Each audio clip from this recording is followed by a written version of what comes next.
daahfurka shirkan iyo qodobada inta uu socdo lagu falaqeynayo waxaa si kooban u sharaxay wasiirka arrimaha gudaha iyo federaalka. qodobada ugu waaweyn oo laga hadli doono ama lagu lafaguri doono shirkan wada tashiga ah runtii aad muhiimka u ah waxa ugu horeeya xoojinta wada shaqeynta iyo xalinta arrimaha taagan ee dowladda federaalka iyo dowladaha xubnaha ka ah waxa ku xiga dardargelinta nabadgelyada dalka iyo ciribtirka argagixisada tan oo kusoo beegaysa dhacdooyinkii foosha xumaa isdabatoogga ah ee ku aadanaa 14 Oktoobar iyo kii Naasa Hablood iyo kicitaankii shacabka Soomaaliyeed iyo midowgiisii iyadoo laga faa'iideysanayo qodobka waxa ku xiga iyadana horumarinta iyo hirgelinta hanaanta federaaleynta dalka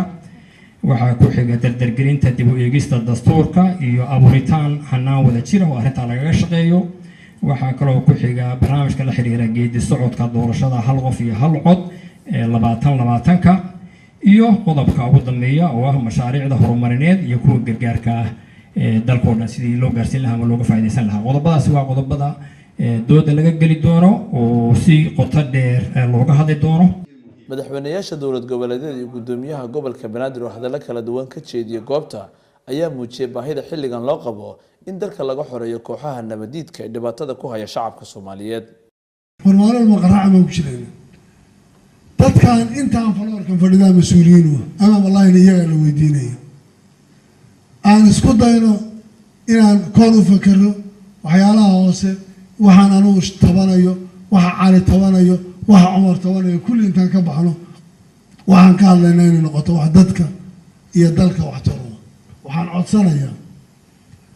maanta fursad baan haysanaa shacabka dhibaato soo gaadhay taariikhda laga faa'iideysto dadkan aan dagaal galo wad kasta oo madaxa Soomaaliyeed maanta waxaa loo baahan yahay inaan geed saarno waxa la leeyahay ururkeega iyo maaragtay waxa la oran jiray qabkeena aan meel dhigano xoolo hadaan rabnay aan iska ilowno aan guntiga dhiishan saarnay dalka difaaciisa iyo dadka nooleyntiisa loo gudbo Soomaaliya dhibaatooyin badan ay ku jirtaa dhibaatooyinkaas oo kuwa dawladiidka maalin walba ay dadka qaxinayaan ayaguna ay ishaligayaan dadkuna ay haligayaan marka kuwa ayagana ishaligayo annagana nahaligayo oo nafidnay oo dhibaateeyay inaan meel looga soo wada jeesto oo waxaan u rajaynayaa shirkan inay ka soo baxdo wax kuwa ayaga lagu ciribtiro ee ummadda Soomaaliyeed ay u aaydo inuu ka soo baxo shirkan u rajaynaa waxaan rajo ka qabaa shakhsiyan in jid fiican la qaaday jidku ha dheeraado laakiin meeshan ka bilowna inay meel wanaagsan tahay ayaan qabaa waxaan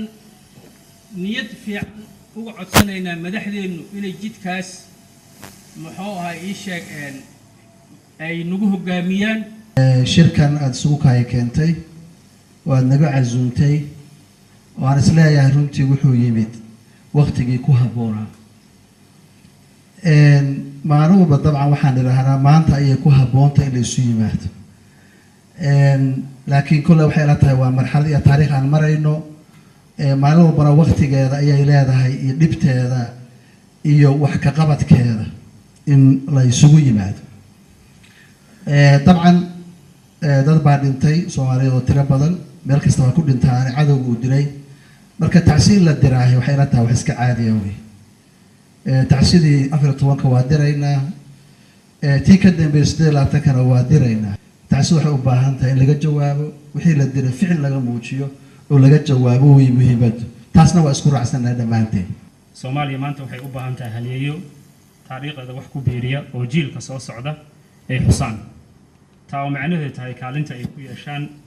dib u yagleelidda qaranka Soomaaliyeed waxaana hadda loo baahan yahay midnimo iyo wadajir oo ay Soomaaliya wax ku qabsato